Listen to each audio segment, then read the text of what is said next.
Friends, CRPF head constable and ASI stenographer की reasoning की आज की इस क्लास में सबसे पहला क्वेश्चन है, एक पिता की आयु 20 वर्ष पूर्व अपने पुत्र की आयु की 12 गुनी थी। अब उनकी आयु अपने पुत्र की आयु से 2 गुनी है। इन दोनों की वर्तमान आयु क्या है? फ्रेंड्स, ये क्वेश्चन हमने कल की वीडियो में करा दिया था। इस वीडियो में हम थोड़ा सा और इसको समझा देते हैं ताकि और आपको अच्छी प्रकार से समझ में आ जाए। तो फ्रेंड्स, इस प्रकार के क्वेश्चन आपको किस प्रकार से सोल्व करने होते हैं, चलिए देख लेते हैं। देखिए, सबसे शुरू से चलते हैं हम। एक पिता की आयु 20 वर्ष पूर्व, पहले बात चल रही है 20 वर्ष पूर्व की। तो यहाँ पर यदि पुत्र की आयु x होगी तो पिता की आयु कितनी होगी? 12 गुनी है, तो पिता की आयु हो जाएगी हमारी 12x। अभी ये बात चल रही है 20 वर्ष पूर्व की, 20 वर्ष पूर्व की। अभी हम वर्तमान में आते हैं, तो वर्तमान में पुत्र की आयु हो जाएगी x प्लस के 20 और पिता की आयु हो जाएगी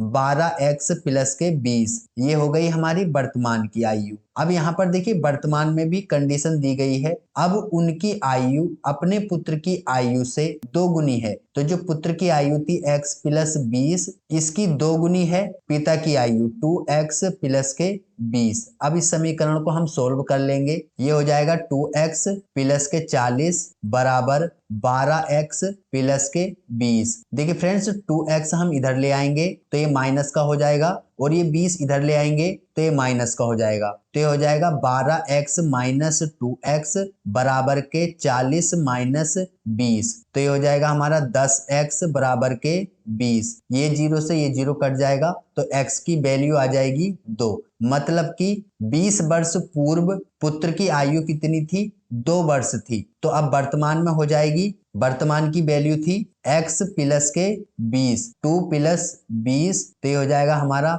22 वर्ष।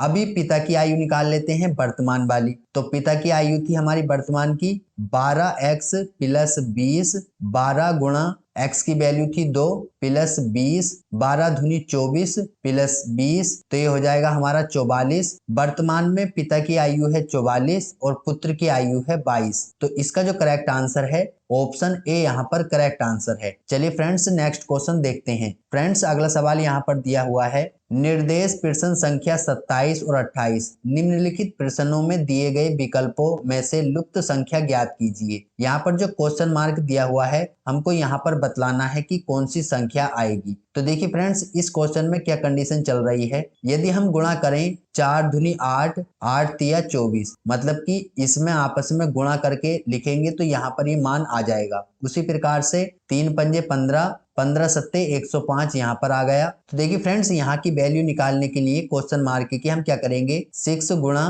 4 गुणा यहाँ पर क्वेश्चन मार्क है बराबर 120, 6 दूनी 12, 20 बार कट गया, 4 पंजे 20, मतलब कि क्वेश्चन मार्क की जगह पर 5 आ जाएगा यहाँ पर। अब यदि इस कंडीशन से देखेंगे आप तो ये हो जाएगा 6 चौक 24, 24 पंजे 120, इस प्रकार से। तो इसका जो करेक्ट आंसर है ऑप्शन बी यहाँ पर करेक्ट आंसर है। चलिए नेक्स्ट क्वेश्चन देखते हैं। फ्रेंड्स, अगला सवाल यहाँ पर दिया हुआ है, इसमें भी हमको क्वेश्चन मार्क की जगह पर बतलाना है कि क्या आएगा। तो देखिए इसमें क्या किया गया है, 5 चौक 20 और 20 में ये जो तीसरी वाली संख्या है सब भाग देंगे और यहाँ पर ये लिख देंगे। उसी प्रकार से 7 छंग 42, 42 में 3 से भाग करेंगे 14 यहाँ पर आ जाएगा। अब यहाँ पर दिया हुआ है देखिए 8 छंग 48 और 48 को यदि 12 से भाग करेंगे हम तो ये 4 बार कट जाएगा। तो यहाँ पर क्वेश्चन मार्क की जगह पर आ जाएगा 4। अभी देखिए किस प्रकार से, यदि इस कंडीशन से देखेंगे तो 8 छंग 48 और 48 को यदि हम 4 से भाग करेंगे तो 12 हमको यहाँ पर प्राप्त हो जाएगा। तो क्वेश्चन मार्क की जगह पर 4 आएगा, ऑप्शन बी यहाँ पर करेक्ट आंसर है। चलिए नेक्स्ट क्वेश्चन देखते हैं। फ्रेंड्स, अगला सवाल यहाँ पर दिया हुआ है, एक लड़के की ओर इशारा करके बीना कहती है वह मेरे दादा के अकेले पुत्र का पुत्र है, इस लड़के की माँ का मीना से क्या रिश्ता है। तो देखिए इस प्रकार के क्वेश्चन हम किस प्रकार से सोल्व करते हैं। मीना कहती है, एक लड़के की तरफ इशारा करके, लड़के की तरफ इशारा करके कहती है, क्या कहती है, वह मेरे दादा मतलब कि मीना के जो दादा हैं, दादा के अकेले पुत्र मतलब कि एकलौता पुत्र का पुत्र है। अब ये क्या हो गया, देखिए मीना के जो दादा हैं, दादा का जो पुत्र है वह पिता हो गया और पिता का जो पुत्र है वह भाई हो गया। तो यहाँ पर ये जो लड़का है वह भाई हो जाएगा। और यहाँ पर देखिए कहा गया है इस लड़के की माँ का मीना से क्या संबंध है, तो इस लड़के की माँ इसकी भी माँ होगी, मीना की भी। तो इसका जो करेक्ट आंसर है ऑप्शन ए यहाँ पर करेक्ट आंसर है माँ। चलिए फ्रेंड्स अगला सवाल देखते हैं। फ्रेंड्स नेक्स्ट क्वेश्चन यहाँ पर दिया हुआ है, रजनी अपने घर से उत्तर की ओर 2 किलोमीटर चली, वहां से वह दाईं ओर मुड़कर 1 किलोमीटर चली, फिर वह दोबारा दाईं ओर मुड़ी और 2 किलोमीटर चली, वह किस दिशा में जा रही है। तो देखिए इस प्रकार के क्वेश्चन आप किस प्रकार से सोल्व करेंगे। सबसे शुरू से हम चलते हैं। रजनी अपने घर से उत्तर की ओर 2 किलोमीटर चलती है, उत्तर होता है हमारा ऊपर, इस प्रकार से यहाँ पर ये 2 किलोमीटर चलती है। वहां से वह दाएं ओर मुड़कर 1 किलोमीटर चलती है, दाएं ओर मुड़ी और 1 किलोमीटर चल गई। फिर वह दोबारा दाएं ओर मुड़ी। अब जब दोबारा से दाईं ओर मुड़ेगी तो मतलब कि नीचे के तरफ को मुड़ेगी और 2 किलोमीटर चली, 2 किलोमीटर चली, वह किस दिशा में जा रही है। तो देखिए फ्रेंड्स हमारा उत्तर और ये दक्षिण और ये पूर्व ये पश्चिम, तो ये दक्षिण की तरफ को जा रही है। इसका जो करेक्ट आंसर है ऑप्शन सी यहाँ पर करेक्ट आंसर है दक्षिण। चलिए फ्रेंड्स अगला सवाल देखते हैं। फ्रेंड्स नेक्स्ट क्वेश्चन यहाँ पर दिया हुआ है कुछ इस प्रकार से। इसमें कहा गया है यदि पी का तात्पर्य भाग दो, टी का तात्पर्य जोड़ो, एम का तात्पर्य घटाव एवं डी का तात्पर्य गुणा करो हो तो समीकरण इतने का मान क्या होगा। तो देखिए पी के लिए कहा गया है यहाँ पर भाग, और टी के लिए कहा गया है जोड़, और एम के लिए कहा गया है घटा, और डी के लिए कहा गया है गुणा। इस समीकरण में हम इनकी जगह पर ये मान रख देंगे। 12 एम की जगह पर है -12, डी की जगह पर है गुणा 28, पी की जगह पर है भाग 7, टी की जगह पर है +15। अब इस समीकरण को हम सोल्व कर लेंगे। तो देखिए 12 -12 गुणा 28 बटे 7 +15, 7 चौक 28, ये हो जाएगा 12 -12 चौक 48 प्लस के 15, और 15 और 12 जब हम जोड़ेंगे तो ये हो जाएगा हमारा 27 माइनस के 48, और 48 में से हम 27 माइनस करेंगे तो ये हमको प्राप्त हो जाएगा 21 माइनस का। तो इसका जो करेक्ट आंसर है ऑप्शन बी यहाँ पर करेक्ट आंसर है। चलिए फ्रेंड्स अगला सवाल देखते हैं। फ्रेंड्स नेक्स्ट क्वेश्चन यहाँ पर दिया हुआ है यदि आर का अर्थ भाग, क्यू का अर्थ गुणा, पी का अर्थ प्लस हो तो इस समीकरण का मान क्या होगा। तो देखिए 18 और आर का मान दिया हुआ है भाग 9, पी का मान दिया हुआ है +2, क्यू का मान दिया हुआ है गुणा 8। 9 दूनी 18 प्लस 8 दूनी 16 और 16 और 2 18। इसका जो करेक्ट आंसर है ऑप्शन ए यहाँ पर करेक्ट आंसर है 18। चलिए फ्रेंड्स अगला सवाल देखते हैं। फ्रेंड्स नेक्स्ट क्वेश्चन यहाँ पर दिया हुआ है 5 छात्राओं ने स्कॉलरशिप परीक्षा दी, सुधा को पूजा से अधिक अंक मिले, कविता को सुमा से कम लेकिन सुधा से अधिक अंक मिले, ममता को पूजा और सुधा के बीच अंक मिले, परीक्षा में सबसे कम अंक किसे मिले। तो देखिए गाइस इस प्रकार के क्वेश्चन आप किस प्रकार से सोल्व कर सकते हैं, चलिए देखते हैं। देखिए सबसे शुरू से हम चलते हैं। 5 छात्राओं ने स्कॉलरशिप परीक्षा दी, सुधा को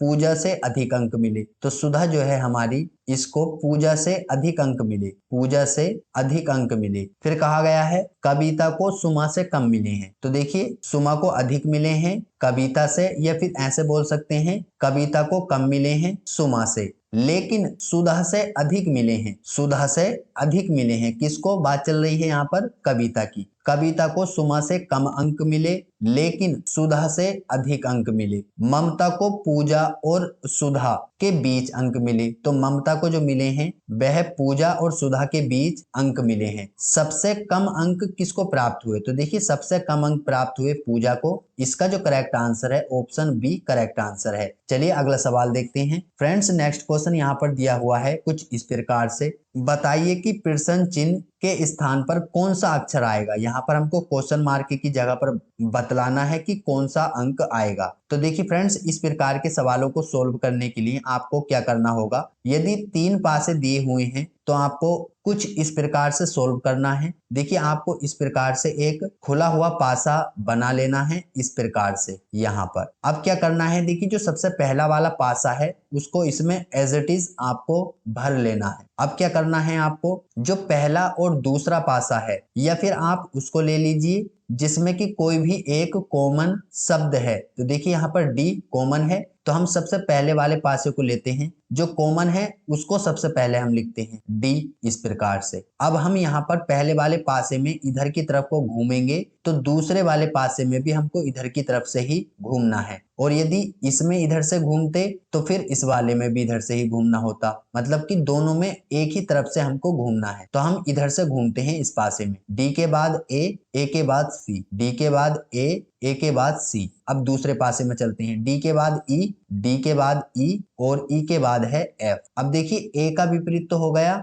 ई, तो ए का विपरीत यहाँ पर ई आ गया, उसके बाद सी का विपरीत हो गया हमारा एफ, तो सी का विपरीत हो गया यहाँ पर एफ। अब यहाँ पर जो खाली स्थान बचा उसमें क्या है, देखिए यहाँ पर ए बी सी डी और ई ये शब्द दिए हुए हैं, तो हमारा ए भी आ गया, ई भी आ गया, सी भी आ गया, एफ भी आ गया और डी भी। यहाँ पर क्या बचा, बी, तो बी हमने यहाँ पर भर दिया। अब देखिए यहाँ पर जो क्वेश्चन वाला है हम इसको देखते हैं, तो यहाँ पर बी के बाद यहाँ पर क्वेश्चन मार्क की जगह पर सी और ए। देखिए इधर से हम घूमते हैं तो सेम एज इट इज ये जो पासा है वह इसमें शो हो रहा है, बी के बाद सी के बाद ए। तो यहाँ पर जो हमारा क्वेश्चन मार्क की जगह पर आएगा वह आएगा सी, ऑप्शन ए यहाँ पर करेक्ट आंसर है। चलिए फ्रेंड्स, नेक्स्ट क्वेश्चन देख लेते हैं। फ्रेंड्स, अगला सवाल यहाँ पर दिया हुआ है, उत्तर विकल्पों में 4 संख्या समूह दिए हैं, इनमें से उस संख्या समूह को पहचाने जो प्रश्न में दिए गए समूह से अधिकतम मेल खाता हो। दिया गया समूह क्या है, ये है। तो जो रूल इसमें लग रहा है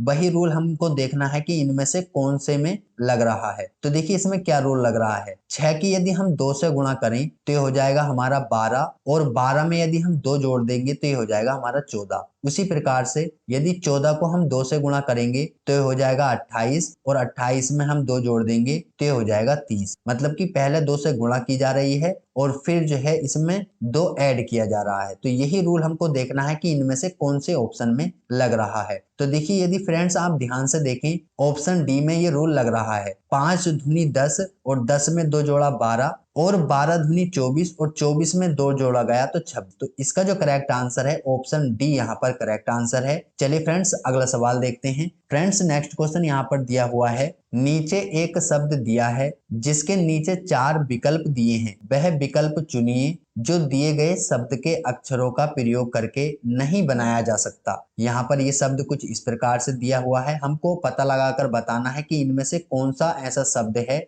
जो इससे मिलकर नहीं बन सकता। तो फ्रेंड्स यदि आप ध्यान से देखें तो ऑप्शन बी में यहाँ पर एस दिया हुआ है, लेकिन इस पूरे शब्द में कहीं पर भी एस नहीं आया हुआ है, तो यही शब्द जो है इससे मिलकर नहीं बन सकता। इसका जो करेक्ट आंसर है ऑप्शन बी यहाँ पर करेक्ट आंसर है। चलिए फ्रेंड्स अगला सवाल देख लेते हैं। फ्रेंड्स नेक्स्ट क्वेश्चन यहाँ पर दिया हुआ है, नीचे 2 कथन दिए हैं जिनके आगे 2 निष्कर्ष 1 और 2 दिए गए हैं। आप सामान्यतः ज्ञात तथ्यों में अंतर होने पर भी कथनों को सत्य मानकर विचार करें। आपको निर्णय करना है कि दिए गए निष्कर्षों में से कौन सा से निष्कर्ष निश्चित रूप से दिए गए कथनों से निकलता है। तो यहाँ पर जो कथन हमारा दिया हुआ है, कुछ बढ़ई सुनार होते हैं, कुछ सुनार नाई होते हैं। निष्कर्ष यहाँ पर दिया हुआ है, कुछ नाई बढ़ई होते हैं, कुछ बढ़ई नाई नहीं होते। तो देखिए इस प्रकार के क्वेश्चन हम किस प्रकार से सोल्व करते हैं। सबसे पहले हम कथन को देखते हैं। कथन में क्या कहा गया है, कुछ बढ़ई सुनार होते हैं। तो यहाँ पर जो कुछ बढ़ई हैं ये सुनार होते हैं, तो सुनार ये हो जाएगा हमारा इस प्रकार से। अब चलते हैं दूसरे निष्कर्ष पर, कुछ सुनार नाई होते हैं। तो जो कुछ सुनार हैं वह नाई होते हैं। तो अब हम निष्कर्ष पर चलते हैं। पहले निष्कर्ष में कहा गया है कुछ नाई बढ़ई होते हैं।